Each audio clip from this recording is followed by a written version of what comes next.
啲威石今日嚟到呢個文東新村咧，呢度有一間住家式嘅粉檔咧，已經經營咗好耐㗎啦。從1980年咧到依家嘅，從佢嘅阿公咧到阿爸咧到呢個年輕人咧，已經有45年嘅歷史㗎啦。位置咧係好隱蔽一啲㗎啦，跟住呢個 GBS 咧，記得佢嘅門牌咧係116號咧，就呢度啦。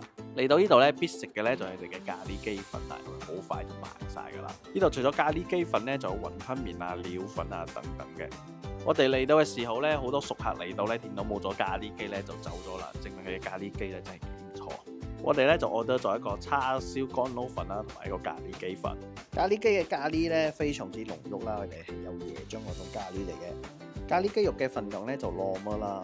至於你嘅叉燒咧，食起嚟咧係偏瘦噶啦，但係唔會柴嘅，味道咧就甜甜地咁樣幾唔錯食嘅。總體嚟講啦，呢度嘅咖喱雞咧的確幾唔錯食嘅，中意食咖喱嘅咧就冇錯噶啦。咁我如果冇咗咖喱雞咧，佢哋嘅叉燒麵咧都唔錯食嘅，你可以試一試啦。咁我叉燒粉咧係6扣8，咖喱雞粉都係6扣8，料一件咧就扣完啦。我食嗰個，我哋下次見。